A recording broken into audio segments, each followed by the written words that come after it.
बिस्मिल्लाहिर्रहमानिर्रहीम। अस्सलाम वालेकुम।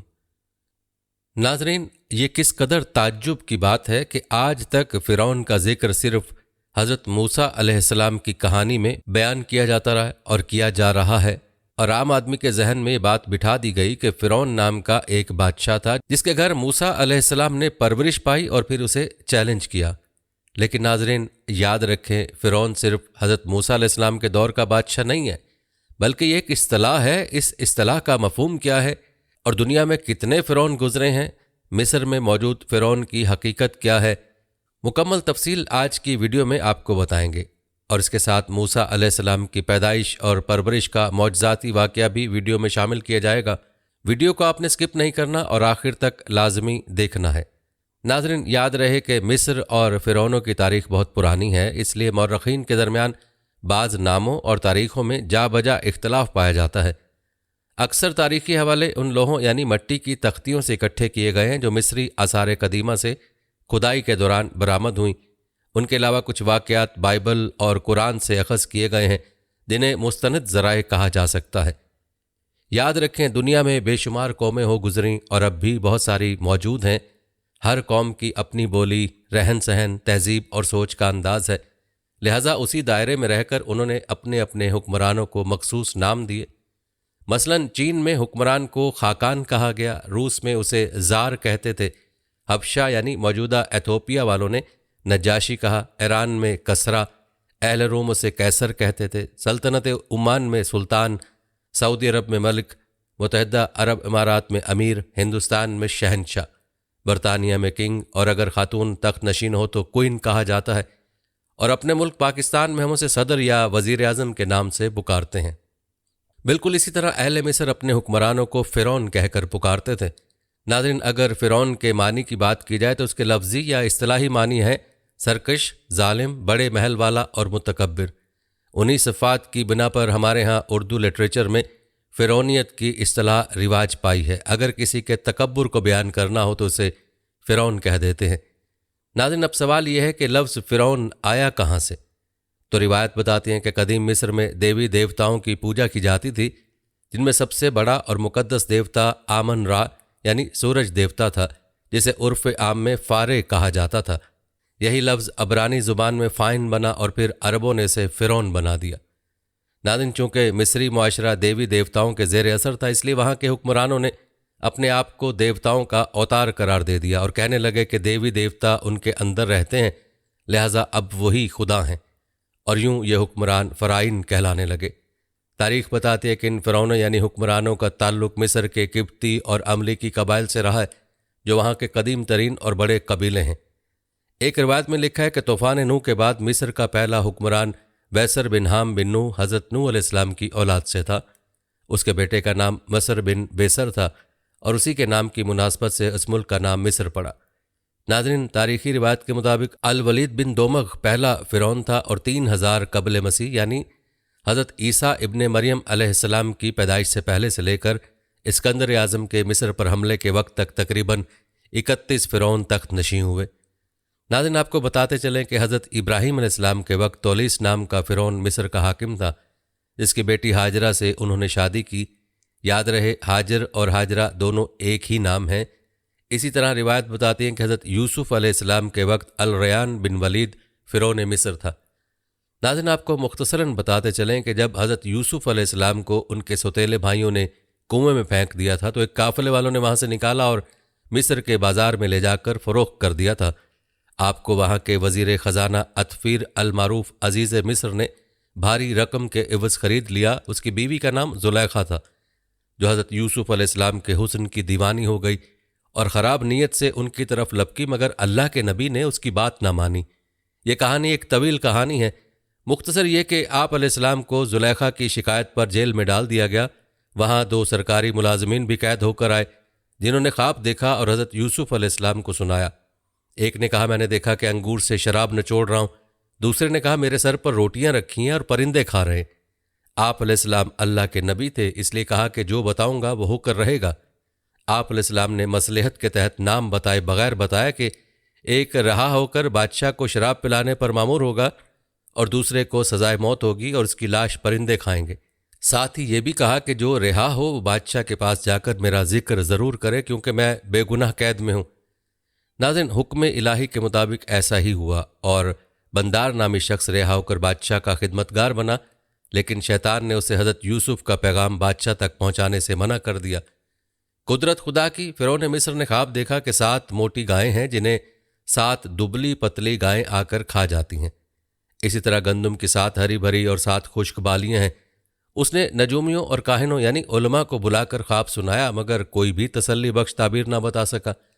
तब बिंदार को याद आया कि जेल में यूसुफ अलैहिस्सलाम नाम का एक नेक सीरत कैदी ख्वाबों की ताबीर बताता है। उसने बादशाह से उसका जिक्र किया।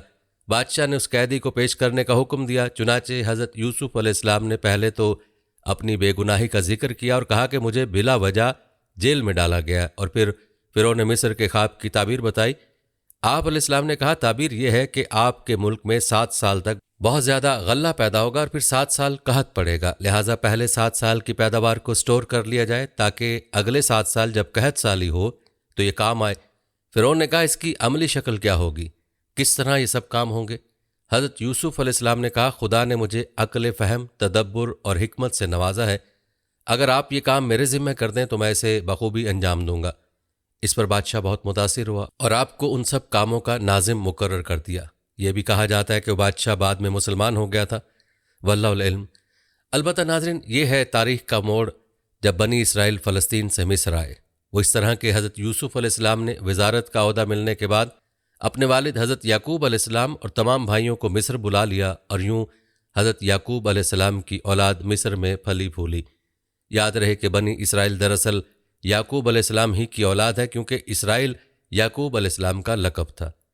नाज़रीन, रिवायत के मुताबिक उस वक्त उस कुंबे के फ़कत 93 अफराद फ़लस्तीन से हिजरत करके मिस्र आए थे, लेकिन हज़रत मूसा अलैहिस्सलाम के आते आते उनकी तादाद बढ़ते हुए लाखों तक जा पहुंची। हज़रत यूसुफ अलैहिस्सलाम की वजह से उन्हें शाही ख़ानदान की हैसियत हासिल थी। ज़मीन जायदाद, बंगले, बागात, माल मवेशी और दौलत उनके हाथ आई तो बिगड़ गए, अल्लाह के नाफरमान हो गए, और यूसुफ अलैहिस्सलाम के बाद फ़िरौन का बेटा उन पर मुसल्लत हुआ और वो ग़ुलाम बनकर जुल्म सितम का शिकार हो गए। दरअसल ये अल्लाह का अज़ाब था। उन हालात में खुदा ने हज़रत मूसा अलैहिस्सलाम को उनकी मदद, रहनुमाई और किब्तियों की ग़ुलामी से रिहाई दिलाने के लिए भेजा। नाज़रीन, आपने मुलाज़ा किया कि फ़िरौन एक नहीं है जिसका हमें बताया जाता है, बल्कि मूसा अलैहिस्सलाम से पहले भी कई फ़िरौन गुजर चुके थे जिनका अजमाली तज़करा किया गया है। नाज़रीन, आपको ये भी बताते चलें कि रिवायत के मुताबिक मूसा अलैहिस्सलाम का पाला 2 फ़िरौनों से पड़ा। पहला रामीस दोम, जिसके घर परवरिश पाई, और फिर उसका बेटा मुनफ्ता, जिसे इस्लाम की दावत दी गई और जिसने आप और आपकी कौम बनी इसराइल पर जुल्म ढाए।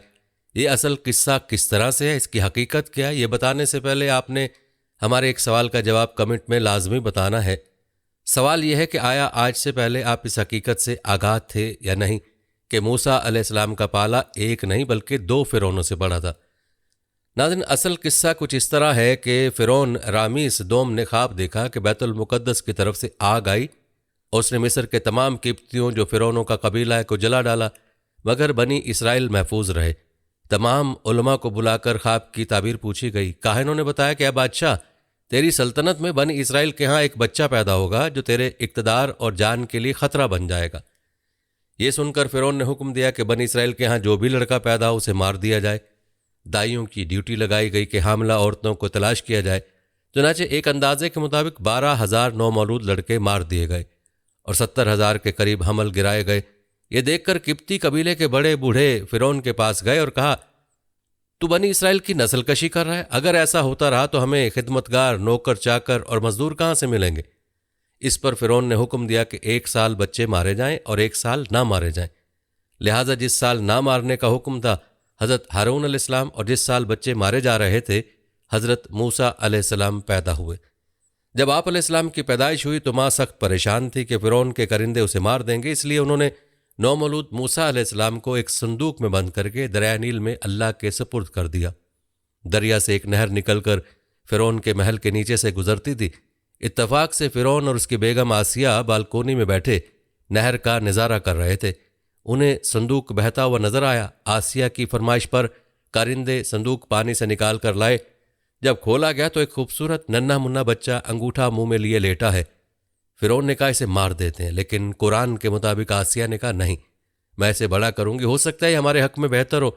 याद रहे कि उलमा ने आसिया को मोमिना का खिताब दिया क्योंकि उसने ना सिर्फ मूसा अलैहिस्सलाम की जान बचाई बल्कि पाल पोस कर बड़ा किया। ये एक अलग कहानी है। अलबत्ता जब हज़रत मूसा अलैहिस्सलाम बड़े हुए तो नबूवत अता हुई। रिवायत बताती हैं कि उस वक्त फ़िरौन का बेटा तख्त नशीं था, यानी वो दूसरा फ़िरौन था जिससे आपका सामना हुआ और अल्लाह के हुक्म से उसे इस्लाम की दावत दी, मगर वो ना माना और मूसा अलैहिस्सलाम से मुकाबले पर उतर आया। उसी शख्स ने हज़रत मूसा अलैहिस्सलाम की कौम बनी इसराइल को तंग किया और उन्हें सजाएं दी, जिस पर हज़रत मूसा अलैहिस्सलाम अपनी कौम को लेकर वापस अपने वतन फ़लस्तीन रवाना हो गए। और जब हज़रत मूसा अलैहिस्सलाम बनी इसराइल को लेकर मिस्र से निकले तो पीछा करते हुए बहरा कुलज़म में गर्क हो गया। हुक्म खुदाबंदी से समुद्र ने उसकी लाश बाहर फेंक दी और इस तरह उसकी हनूत शुदा लाश अब काहिरा के अजायब घर में ता क़यामत निशान इबरत है। नाज़रीन, याद रहे कि फ़िरौन की जमा फ़राइन है और फ़राइन मिस्र की काबिल ज़िक्र बात यह है कि ये अपने आप को खुदा का नुमाइंदा, मुंतखब करदा और बाज़ बज़ाते खुद खुदा कहलाते थे। उनका कहा खुदा का फरमान तसव्वुर किया जाता था और अहले मिस्र उनकी हर बात को मजहब का हुक्म समझते थे। इसी कुफ्र और शिरक को ख़त्म करने के लिए अल्लाह ने हज़रत मूसा अलैहिस्सलाम और उनके भाई हारून को उनकी तरफ नबी बनाकर भेजा, लेकिन वो उनसे उलझ पड़े और नाफरमानी के मुर्तकिब हुए। बिलाखिर अल्लाह ने उनका नामो निशान मिटा दिया और आज मिस्र एक मुसलमान अफ्रीकी अरब मुल्क है। नाज़रीन, आपने मुलाजा किया कि फ़िरौन बारे जो तासुर आम है कि शायद किसी मखसूस जालिम हुक्मरान का नाम है, लेकिन हकीकत इसके बरक्स है। दरअसल जैसे ज़माना कदीम में रूस के बादशाह को ज़ार, ईरानी बादशाहों को कसरा, चीनी बादशाहों को खाकान और रोम के बादशाह को कैसर कहा करते थे, ऐन इसी तरह मिस्री बादशाहों का लक़ब फ़िरौन हुआ करता था। इस हवाले से हमें खुद भी इल्म होना चाहिए और अपने बच्चों को भी बताना चाहिए ताकि वो भी फ़िरौन को एक फ़र्द वाहिद न समझें बल्कि इस इस्तिलाह का मफ़हूम शुरू दिन से समझें। नाज़रीन, अगर देखा जाए तो कुरान पाक में फ़िरौन का जिक्र बनी इसराइल के वाक़े में आया है और हज़रत मूसा अलैहिस्सलाम और फ़िरौन का वाक़या बयान हुआ है। फ़िरौन का तकब्बुर, रौनत और सरकशी तारीख़ में बदनाम है। हज़रत मूसा अलैहिस्सलाम ने जब फ़िरौन को अपनी नबूवत की निशानियाँ दिखाईं तो उसने निहायत ढटाई से उन्हें मानने से इनकार कर दिया था। फिर जब बनी इसराइल को अल्लाह ने फ़िरौन के तसल्लुत से आज़ादी दिलाई और हज़रत मूसा अलैहिस्सलाम की सरपरस्ती में बनी इसराइल ने जजीरा नुमाए सीना की तरफ पेशकदमी की तो फ़िरौन ने उनका पीछा किया और पानी में डूबकर हलाक हुआ। वो अल्लाह के अजाब से ना बच सका। नाज़रीन, रिवायत बताती हैं कि 3000 साल कबल मसीह से शुरू होकर सिकंदर आज़म के अहद तक 31 के लगभग फ़िरौन मिस्र पर हुक्मरानी करते रहे। सबसे आखिरी ख़ानदान फ़ारस की शहनशाही का था जो 332 कबल मसीह में सिकंदर आज़म के हाथों मफ्तू हुआ। हज़रत यूसुफ अलैहिस्सलाम के वक्त का फ़िरौन मसहब बिन रयान उमालका के ख़ानदान से था जो दरअसल अरब ही की एक शाख है। ये बाद में आपके साथ मिस्र से हिजरत करके अंबिया की सरजमीन पर चले गए थे। ये सरजमीन तारीख़ी कुतब में जबरून, मकफीला और नाबलस के नाम से जानी जाती है। तो रायत में ये जगह फ़राइम के नाम से दर्ज है जिसे ज़माना कदीम में शकीम कहते थे। ये तमाम इलाके फ़लस्तीन में ही वाक़ हैं। दरियाफ़्त शुदा पत्थर के कुतुबों के मुताबिक हज़रत मूसा अलैहिस्सलाम के ज़माने का फ़िरौन रामेसिस दोम का बेटा मुनफ्ता था जिसका दौर हुकूमत 1292 कबल मसीह से शुरू होकर 1225 कबल मसीह पर ख़त्म होता है। एक मिस्री मुहक्किक अहमद यूसुफ अफंदी के एक मजमून का खुलासा कससुल अंबिया में अब्दुल वहाब नजार ने यूँ नकल किया। वो लिखते हैं, ये बात पाया तहकीक को पहुँच चुकी है कि हज़रत यूसुफ अलैहिस्सलाम जब मिस्र में दाखिल हुए तो ये फ़िराना की 16वीं ख़ानदान का ज़माना था और इस फ़िरौन का नाम अबाबिल अव्वल था। इंतकाल की मालूमात अजीज़ मिस्र फोतिफार के मकबरे में दरियाफ्त होने वाले पत्थर कुतबे से मिली है। वो आगे चलकर लिखते हैं कि बनी इसराइल हज़रत यूसुफ अलैहिस्सलाम से तकरीबन 27 साल बाद मिस्र में दाखिल हुए जिसका जिक्र कुरान पाक में किया गया। जिस फ़िरौन ने बनी इसराइल को मसाइब में मुब्तला किया वो रामेसिस दोम था। यह मिस्र के हुक्मरानों का 19वां ख़ानदान था। हज़रत मूसा अलैहिस्सलाम उसके ज़माने में पैदा हुए थे और उसी की आगोश में परवरिश पाई।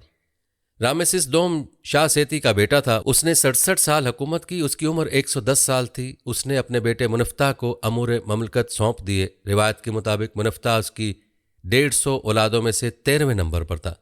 डॉक्टर गुलाम जलानी बर्क अपनी एक तहकीक में लिखते हैं, मिस्र में खुदाइयों का आगाज़ 19वीं सदी के अवाखिर में हुआ और फ़िरौन की लाश की तस्दीक 1907 में एक अंग्रेज़ सर ग्रॉफ्टन स्मिथ ने कराई। मज़ीद वजाहत मौलाना सैयद अबुल आला मौदूदी के इस तज्ज़िये से होती है। वो लिखते हैं, बरतानिका के मज़मून में मम्मी का जिक्र है कि 1907 में एक अंग्रेज़ माहिर इल्म तशरी सर ग्राफ्टन एलिट स्मिथ ने मम्मियों को खोल कर देखा, उनके हनूत की तहकीक शुरू की और 44 मम्मियों का मुशाहिदा किया था। गोल्डिंग लिखता है कि 1907 में स्मिथ को मुनफ्ताह की लाश मिली थी। जब ये पट्टियां खोली गईं तो ये देखकर हैरान हुआ कि उसके जिस्म पर नमक की एक तह जमी हुई थी जो किसी और मम्मी के जिस्म पर नहीं थी। गोल्डिंग ये बात भी बयान करता है कि फ़िरौन बहरा कुलज़म में गर्क हुआ था। आगे चलकर गोल्डिंग लिखता है कि जज़ीरा नुमा सीना के मगरबी साहिल पर एक पहाड़ी है जिसे मकामी लोग जबल फ़िरौन कहते हैं। उस पहाड़ी के नीचे गार में नहायत गर्म पानी का एक चश्मा है जिसे लोग हमाम फ़िरौन कहते हैं। सीना बासीना रिवायत की बिना पर यह भी कहते हैं कि उसी जगह पर फ़िरौन की लाश मिली थी। लेकिन याद रहे कि कुरान करीम ने तो 1500 साल पहले इसी वाक़े के बारे में बतला दिया था जिसकी तायद और तौसीक आज का मुहक्किक कर रहा है। रिवायत बताती है कि जब फ़िरौन गर्क हो गया तो लोगों को इसकी मौत का यकीन ना आया। तब अल्लाह ने समुद्र को हुक्म दिया, उसने उसकी लाश को खुश्की पर फेंक दिया। फिर सबने उसकी लाश का मुशाहिदा किया। आज भी ये लाश मिस्र के अजायब घर में महफूज है। नाज़रीन, फ़िरौन के हवाले से मुख्तलिफ तहकीकात हैं जो आपके साथ शेयर की जा रही हैं। आपको बताते चलें कि बाज़ रिवायत में मुख्तलिफ अम्बिया के दौर में जो फ़िरौन गुजरे हैं उनके नामों में कुछ इख्तलाफ मौजूद है।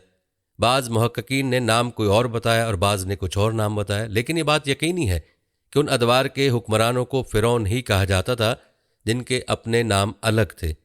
एक रिवायत के मुताबिक हज़रत याकूब अलैहिस्सलाम 1888 कबल मसीह और दूसरी एक रिवायत के मुताबिक 1706 में अपने चहेते बेटे हज़रत यूसुफ अलैहिस्सलाम की दावत पर अपने 70 अहले खाना के हमरा कनान यानी मौजूदा इराक से मिस्र तशरीफ़ लाए। उस वक्त हज़रत यूसुफ अलैहिस्सलाम अजीज़ मिस्र के मनसब पर फाइज थे। याद रहे कि याकूब अलैहिस्सलाम के अहले खाना की तादाद में भी इख्तलाफ है और मुख्तलिफ रिवायत में मुख्तलिफ तादाद नकल की गई है।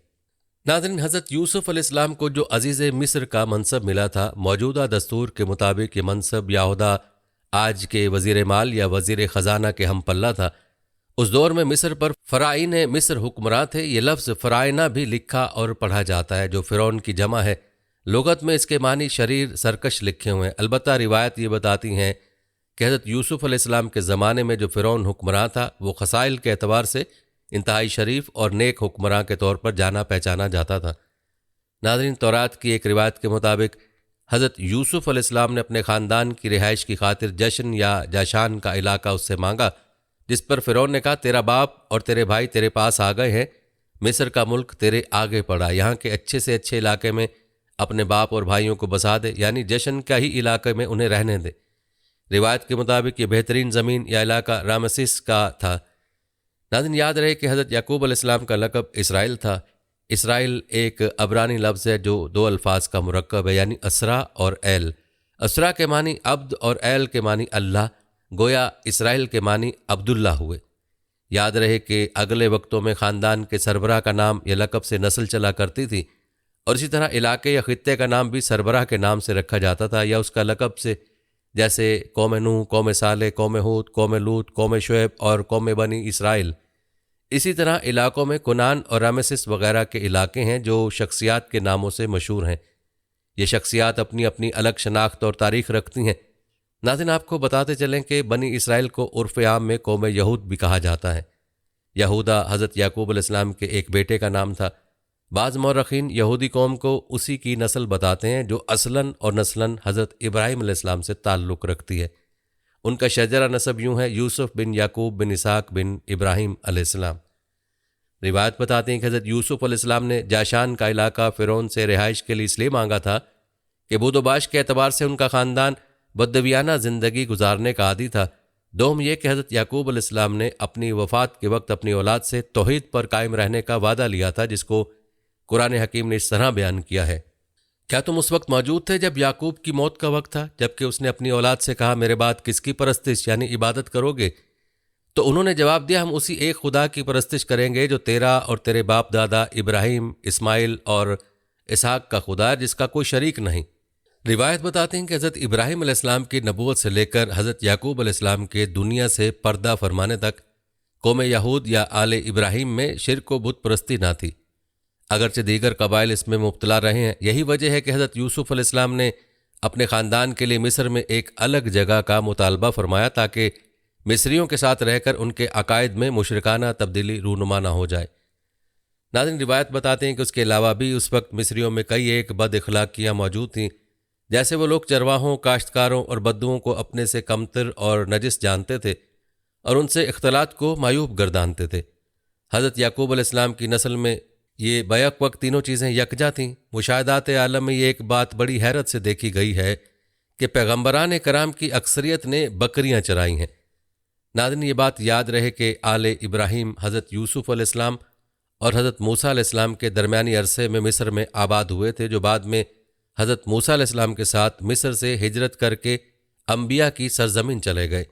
ये सरजमीन मजहबी कुतुब और तारीख़ की कुतुब में जबरून, मकफीला और नाबलस के नाम से है, जबकि तौरात में यह जगह अर्ज़ फ़राइम लिखी है, जिसे कदीम ज़माना में शकीम कहते थे। ये तमाम अराज़ी फ़लस्तीन ही में वाक़ हैं। नाज़रीन, आपको बताते चलें कि कदीम मिस्र के फ़िरौन तोतनखामन को आम तौर पर एक तिलस्माती बादशाह के रूप में पेश किया जाता है और मिस्री देवमालाओं और तारीख़ी तज़करों में भी उसे बहुत ही हैबत और जलाल वाला फ़िरौन ज़ाहिर किया जाता है।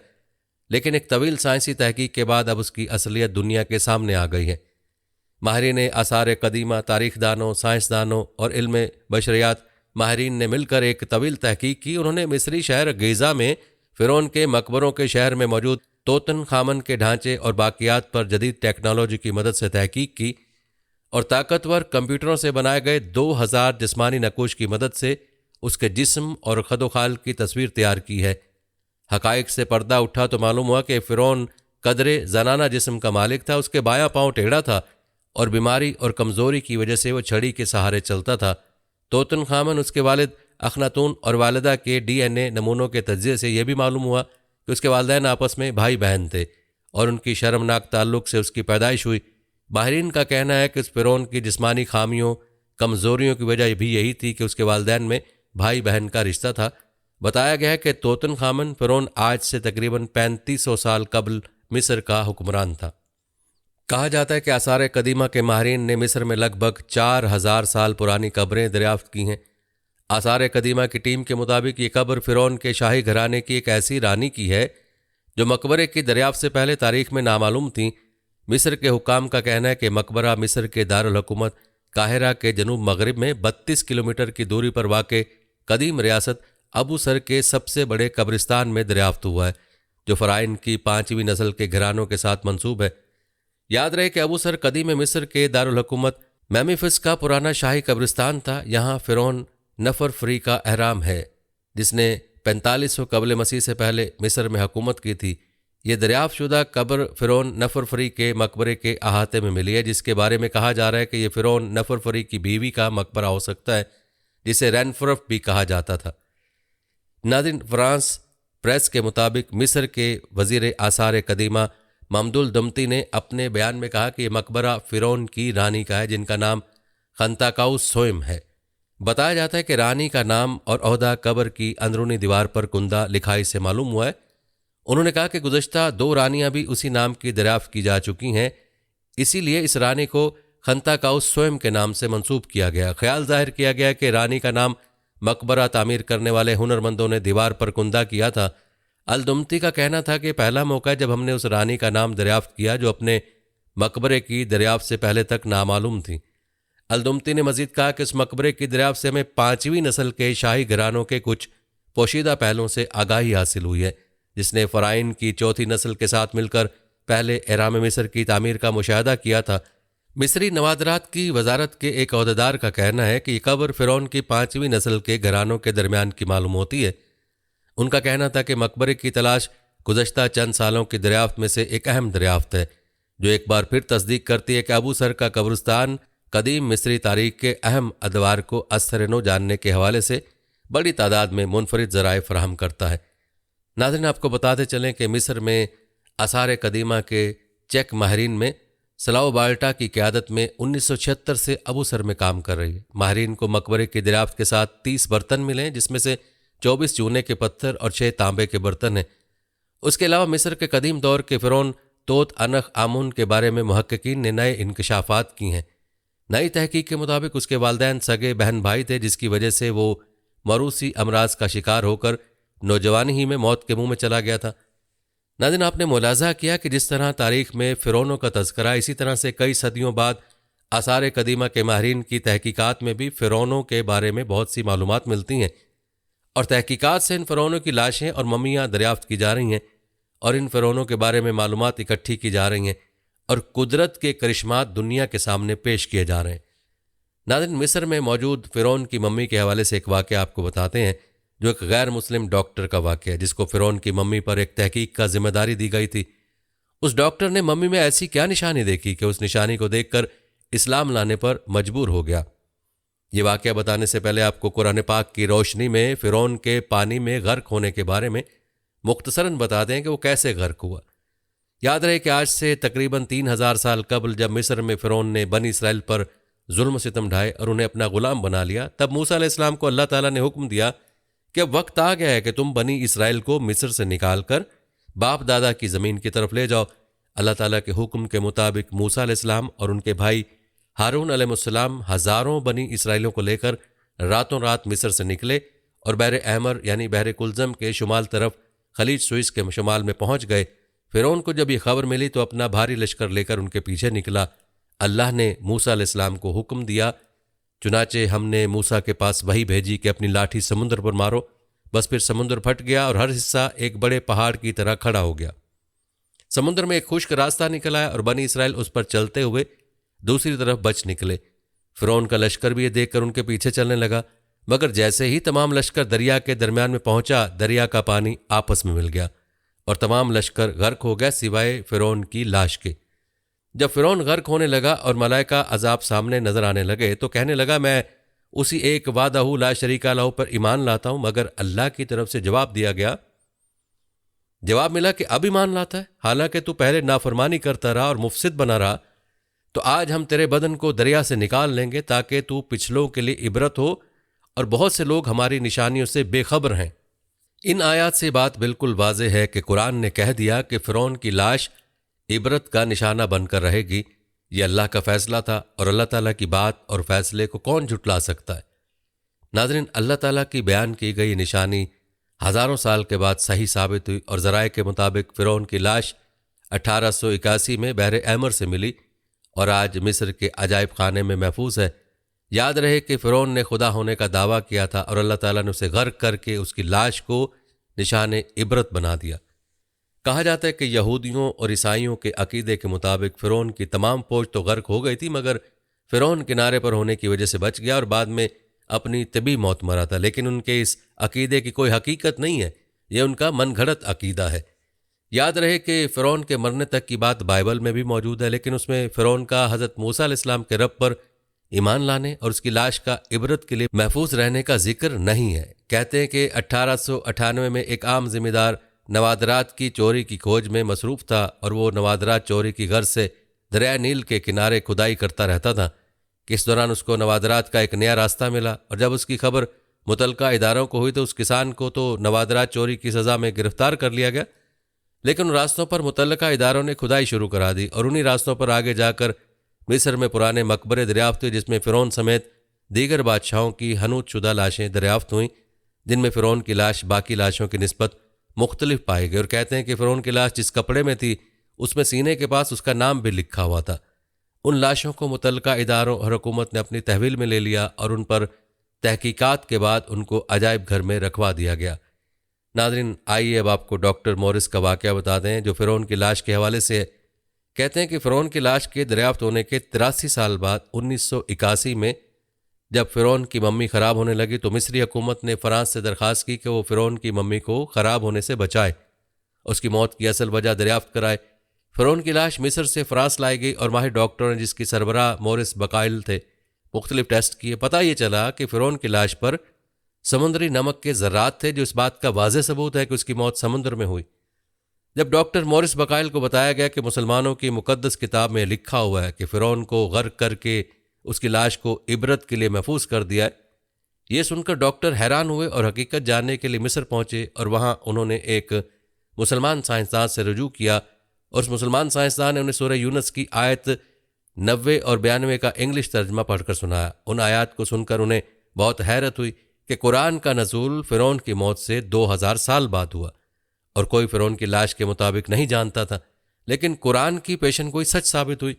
और फिर उनका आपस में मज़ीद बहस व मुबाहिसा चलता रहा, जिसमें उन्होंने कुरानी हक़ाइक़ और साइंसी हक़ाइक़ का मुआज़ना किया और वो अल्लाह ताला की सच्ची किताब की तालीमात से ऐसे मुतासिर हुए कि उन्होंने इस्लाम कबूल किया। नाज़रीन, ये है अल्लाह की कुदरत के करिश्मात कि अल्लाह ताला ने कैसे फ़िरौन को इबरत का निशान बनाया और उसकी लाश आज भी लोगों के इबरत के लिए सलामत है। और ये हकीकत में अल्लाह की निशानियों में से एक निशानी है, लेकिन अफसोस कि अल्लाह की निशानियों पर गौर व तदब्बुर करने वाले कम हैं। वरना जिसने भी अल्लाह की निशानियों में तफक्कुर किया है और उनको समझने की कोशिश की है, उसको अल्लाह ताला ने अपनी ज़ात का मोतरफ किया है और वो अल्लाह पर ईमान लाए बगैर नहीं रह सका। यहाँ आपको फ़िरौन की लाश के बारे में कुछ अहम मालूमात भी बताते हैं और ये भी बताते हैं कि उसकी लाश पर गोश्त कैसे आता है। ये मालूमात एक ख़बर रसा वेबसाइट से हासिल की गई है। कहते हैं कि फ़िरौन की लाश की लंबाई 202 सेंटीमीटर है। फ़िरौन की लाश 1235 कबल मसीह में समुद्र में डूबी हुई थी। 3116 साल समुद्र में पड़े रहने के बावजूद बग़ैर गले सड़े महफूज है। ये वाक़ई इस बात का सबूत है कि कुरान मजीद एक अलहामी किताब है। अजायब घर में बाकी बादशाहों की हनूत की हुई मम्मियाँ मौजूद हैं, मगर गौर तलब बात यह है कि फ़िरौन की मम्मी नहीं है। फ़िरौन वाहिद है जिसकी लाश मम्मी नहीं है। हर साल 15 मार्च को म्यूज़ियम में रखी फ़िरौन की लाश की ड्रेसिंग करके दोबारा शीशे में रख दिया जाता है। ये तमाम अल्लाह की निशानियाँ हैं और उनसे हर मुसलमान को इबरत हासिल करनी चाहिए। नाज़रीन, डॉक्टर मॉरिस की एक रिसर्च के मुताबिक बनी इसराइल पर जुल्म व सितम करने वाले फ़िरौन का नाम रमेसेस था और उसके नायब नशीन के दौरे हुकूमत में अल्लाह ने हज़रत मूसा अलैहिस्सलाम को बनी इसराइल समेत मिस्र को छोड़ने का हुक्म दिया। दरिया नील में फ़िरौन हज़रत मूसा अलैहिस्सलाम के लश्कर के पीछे उतरा तो पानी में हलाक हो गया और इस वाक़े को अल्लाह ताला ने कुरान पाक में तफसील से बयान किया है। फ़िरौन की मम्मी काहिरा के अजायब घर में सयाहों के लिए आज भी सजी हुई है। उसके सर और गर्दन का हिस्सा खुला है, बाकी जिस्म को एक कपड़े से ढांप कर रखा गया। यही नहीं बल्कि मज़ीद मुताले से मालूम होता है कि उसकी नाक के सामने का हिस्सा गायब है, जैसे किसी हैवान ने खा लिया हो। मुमकिन है कि जब यह पानी में पड़ा रहा हो तो किसी समुद्री जानवर ने उसके नाक के सामने वाले हिस्से को खा लिया हो। उसकी लाश पर डॉक्टर मॉरिस ने उन हिस्सों का हाल ही में जायज़ा लिया है जो कि उस वक्त ढक के रखे गए थे। उनकी तस्वीर भी उतारी गई। फिर एक लेज़र माइक्रोस्कोप के ज़रिए उनका मज़ीद मुताला किया गया और इन तहकीकात के नताइज उन तमाम मफरूज़ों को तक़वियत बख्शते हैं जो कि फ़िरौन की लाश के महफूज रहने के मुतल्लिक कायम किए गए थे। उस तहकीक के मुताबिक फ़िरौन की लाश ज़्यादा अरसे तक पानी में नहीं रही थी। अगर फ़िरौन की लाश कुछ और अरसा पानी में रहती तो उसकी हालत ख़राब हो सकती थी। हत्ता कि अगर पानी के बाहर भी बग़ैर हनूत के लंबे अरसे तक पड़ी रहती तो फिर भी महफूज न रह पाती। इसके अलावा मौत के सबब को जानने के लिए भी तहकीक की गई कि क्या उसकी मौत पानी में डूबने की वजह से हुई या फिर वजह कोई और थी। मज़ीद तफ्तीश के लिए उस लाश को पेरिस ले जाया गया और वहाँ पर डॉक्टर सिफ गॉडी ने मज़ीद तफ्तीश के बाद ये बताया कि इस लाश की फौरी मौत का सबब वो शदीद चोट थी जो कि उसकी खोपड़ी के सामने वाले हिस्से को पहुँची, क्योंकि उसकी खोपड़ी के महराब वाले हिस्से पर काफ़ी खला मौजूद है। और ये तमाम तहकीकात आसमानी कुतुब में बयान करदा फ़िरौन के डूब कर मरने के वाक़े की तस्दीक करती हैं। फिर उसमें वाज़ेह तौर पर बताया गया कि फ़िरौन को दरिया की मौजों ने अपनी लपेट में ले लिया था। इसके अलावा मिस्र में पुराने ज़माने की लाशों को इसी तरह मिसाला लगाया जाता है जिससे लाशें कई सालों बल्कि सदियों तक महफूज हो जाया करती थीं। उनमें से कई लाशों के जिस्म आज भी मौजूद हैं और कुछ के ऊपर से पट्टियाँ उतार दी गई हैं। जिनकी पट्टियाँ उतार दी गई हैं उनकी खाल से पता चलता है कि किसी मुर्दे की खाल है, लेकिन उन तमाम मम्मियों में फ़िरौन वो वाहिद शख्स है जिसकी लाश पर गोश्त तरोताज़ा है। अल्लाह ये बेहतर जानता है कि बात सच है या झूठ, लेकिन कहा यह जाता है कि उस म्यूज़ियम में कुछ खास किस्म के चूहे भी पाल कर रखे गए जो कि हर साल 15 मार्च को फ़िरौन की लाश पर ख़ास तौर पर छोड़े जाते हैं और उस रोज़ काहिरा का म्यूज़ियम मुकम्मल तौर पर बंद होता है। ये चूहे उस लाश का बड़ा हुआ गोश्त खा जाते हैं। बाद अज़ां उस लाश की पट्टियाँ दोबारा से नए सिरे से करके उसको वापस शीशे के ताबूत में रख दिया जाता है जहाँ उसका गला और सर खुला होता है, जबकि सारे जिस्म पर पट्टियाँ और एक ख़ास किस्म का कपड़ा मौजूद होता है। इन हक़ाइक़ और नताइज से ज़ाहिर ये होता है कि अल्लाह ने फ़िरौन की लाश को महफूज रखने का ख़ास एहतमाम किया था, जिसकी वजह से हज़ारों साल तक ज़माने के हालात से लाश महफूज रही और आखिरकार 19वीं सदी में उसको दरियाफ़्त किया गया और ये क़यामत तक सामाने इबरत बनी रहेगी। इस लाश के हवाले से हमें ये सबक मिलता है कि तकब्बुर और गरूर सिर्फ अल्लाह की ज़ात को सजता है और वही तकब्बुर करने वाला सबसे बड़ा मालिक और राज़िक है। और अगर कोई इंसान खुद को तकब्बुर के लायक समझे तो फिर उसका हाल भी फ़िरौन जैसा होता है कि जिस पर आने वाली दुनिया भी लानत करेगी और उससे इबरत हासिल करेगी। नाज़रीन, आपने फ़िरौनों की तारीख़ और उनकी मम्मियों पर होने वाली तहकीकात पर तफसीली तबसरा मुलाज़ा फरमाया। इस तबसरे में आपके लिए कौन सी मालूमात नई थीं और दिलचस्पी का बाइस थीं, आपने कमेंट में ज़रूर बताना है। आइए अब आपको मूसा अलैहिस्सलाम की पैदाइश और परवरिश का वाक़या बताते हैं कि किस तरह अल्लाह ताला ने आप अलैहिस्सलाम को फ़िरौन के घर में परवान चढ़ाया जिसने मूसा अलैहिस्सलाम के कत्ल के लिए हजारों तदबीरें की थीं।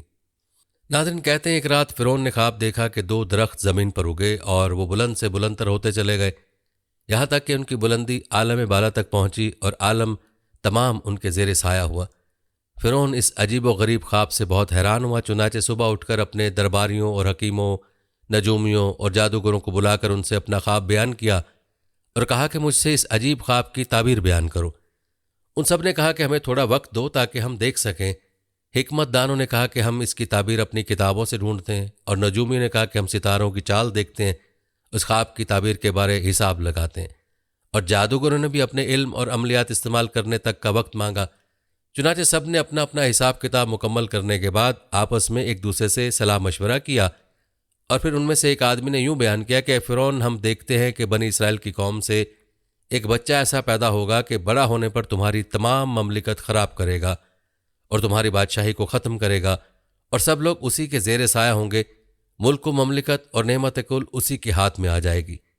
ये सुनकर फ़िरौन बड़ा परेशान हुआ और पूछा कि बताओ तो वो बच्चा कब पैदा होगा?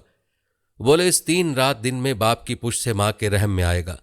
फ़िरौन ने हुक्म जारी किया कि सारे शहर में मनादी करा दो कि जितने बनी इसराइल हैं, आज से कोई मर्द अपनी जोरू के साथ हम बिस्तर न होने पाए, और ना कोई औरत ही अपने शौहर से हम बिस्तर हो, और जो हुक्म अदूली करेगा उसे कत्ल कर दूंगा। और अपने खास आदमियों से एक एक को बनी इसराइल के हर घर पर मुतय्यन किया कि अदूली हुक्म किसी सूरत न होने पाए।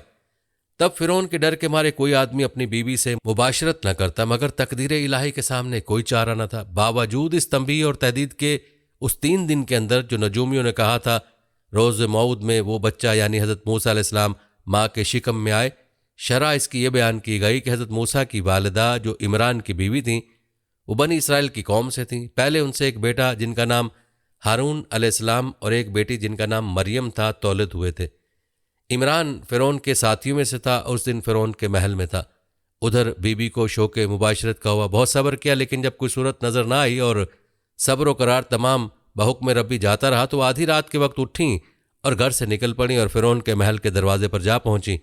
मर्ज़ी इलाही से तमाम दरवाजे महल के खुल गए और तमाम निगहबानों और दरबानों पर नींद तारी कर दी गई। हज़रत मूसा की वालिदा के दिल से उस वक्त तमाम डर खौफ निकाल दिया गया। चुनाचे वो बेखतर महल में दाखिल हुई और सीधा फ़िरौन की ख्वाबगाह तक जा पहुंची। तब अपने शौहर को देखा कि फ़िरौन की निगहबानी में खड़ा है और सिवाय उनके तमाम लोगों पर नींद को तारी कर दिया गया। उधर अल्लाह ताला ने हज़रत मूसा के वालिद के दिल में भी वसल की ख्वाहिश को उजागर किया। बस जब उन्होंने अपनी बीवी को देखा तो सब्र व करार तमाम जाता रहा। बस दोनों मियाँ बीवी ने वहाँ से हटकर मुबाशरत की और इस तरह मर्ज़ी इलाही से हज़रत मूसा अलैहिस्सलाम उसी रात को अपने बाप की पुश्त से माँ की शिकम में आए। उसके बाद हज़रत मूसा की वालिदा वहाँ से निकलकर अपने घर को आ गईं और ये भेद किसी को मालूम न हुआ सिवाय रब्बुल आलमीन के कि वो सर बातिन की खबर रखता है।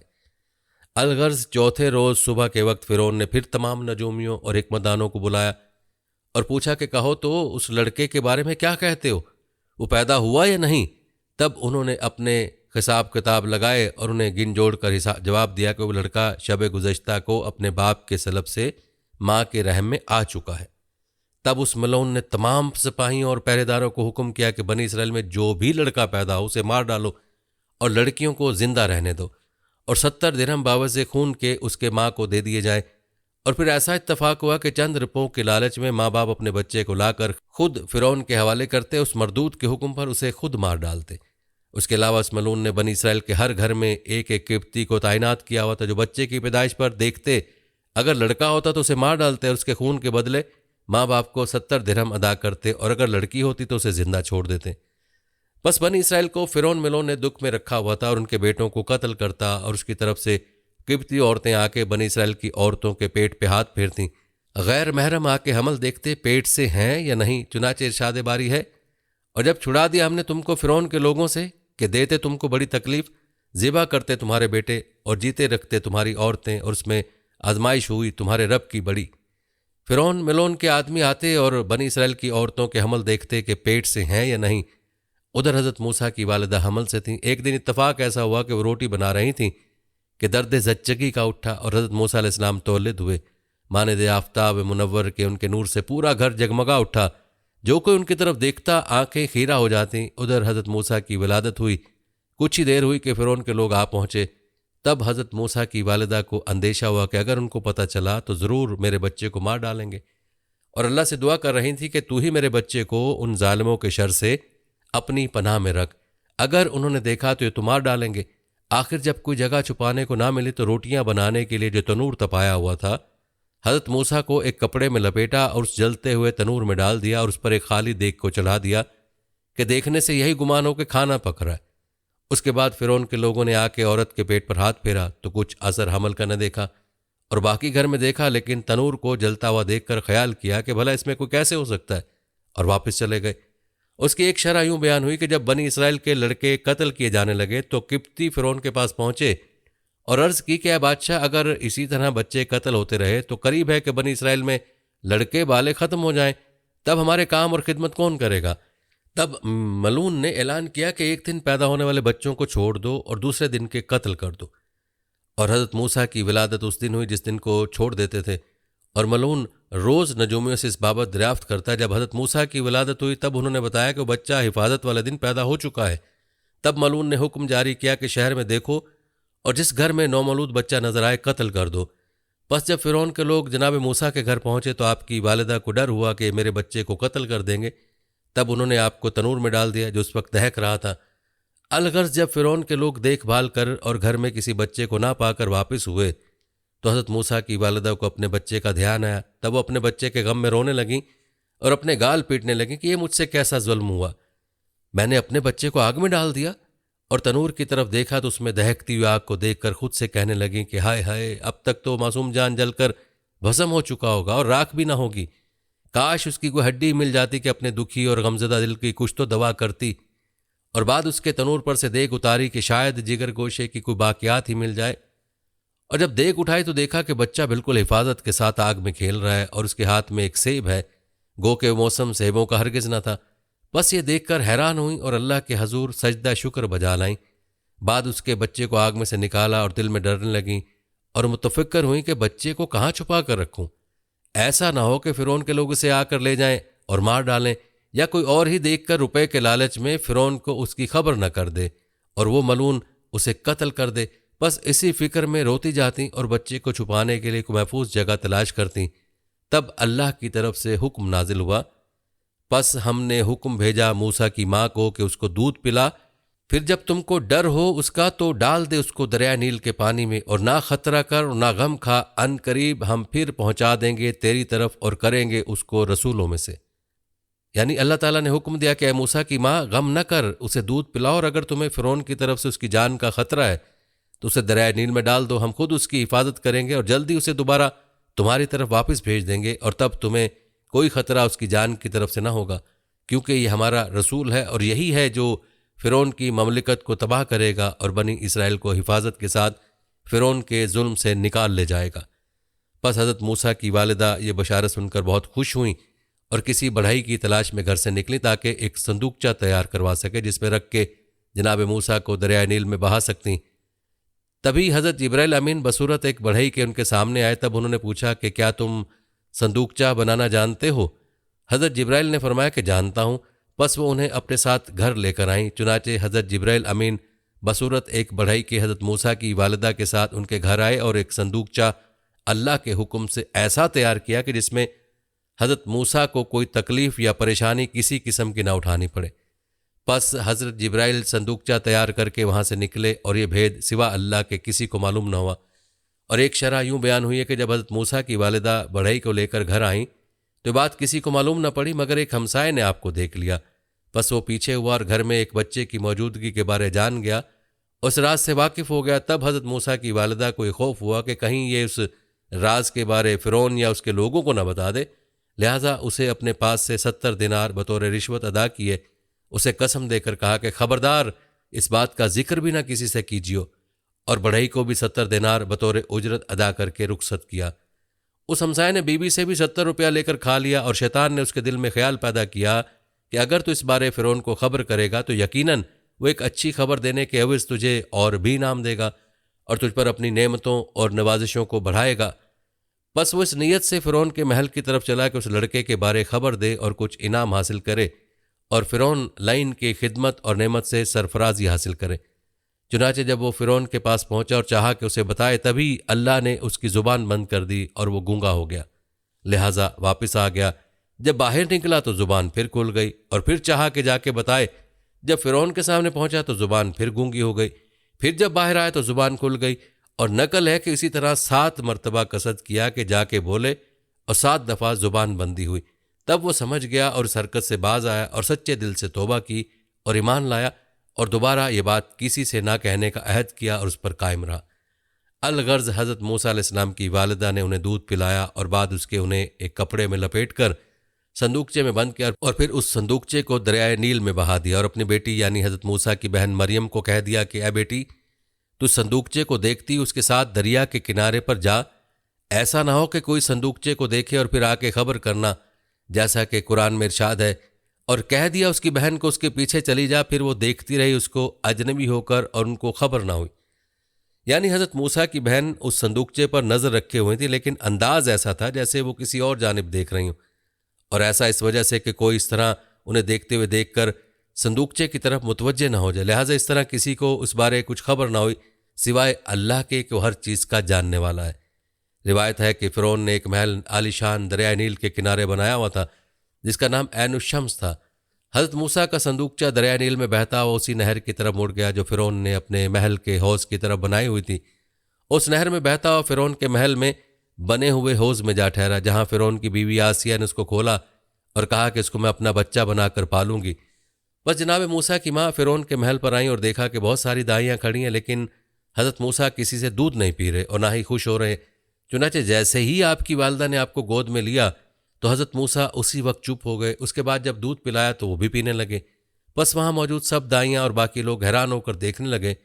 तब हज़रत मूसा की माँ ने खुश होकर फ़िरौन और बाकी सबको बताना चाहा कि मेरा बेटा है और मैं ही उसकी माँ हूँ, इसलिए मेरे पास खुश होता है। लेकिन उसी वक्त अल्लाह की तरफ से उनके दिल पर वही हुई कि ए खातून, खबरदार ये बात हरगिज़ किसी से न कीजियो और किसी के सामने भी राज न खोलना और न बताना किसी को कि तुम्हारा बेटा है। बस वालदा आपकी चुप रहीं। हामान मलून जो फ़िरौन का वज़ीर था वो भी उस वक्त वहीं मौजूद था। उसने जनाब मूसा और उनकी वालदा की शुबात से और बच्चे को संभालने के करीने से कुछ शक और कयास किया। लिहाजा कहने लगा कि ए औरत, ये बच्चा तेरे ही बतन से मालूम होता है कि तुम्हारा इसे संभालने का सलीका अलग है।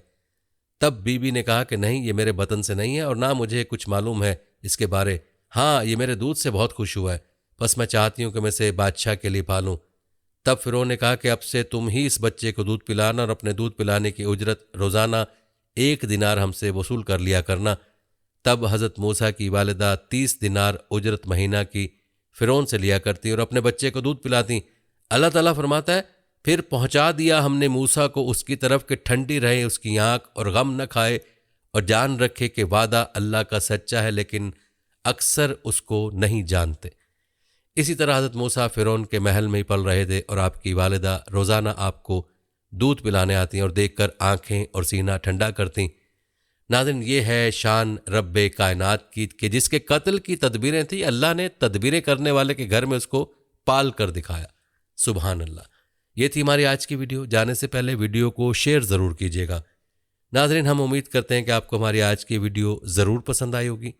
अगर आपको हमारी आज की वीडियो पसंद आई है तो सबसे पहले तो उसको लाइक करें और अपनी राय का इजहार कमेंट सेक्शन में लाजमी करें। आखिर में आपसे एक बार फिर दरख्वास्त है कि आप हमारे चैनल को ज़रूर सब्सक्राइब कर लें और साथ ही लगे घंटी के बटन को भी क्लिक करें ताकि आपके पास हमारी आने वाली मज़ीद वीडियोज़ का नोटिफिकेशन बर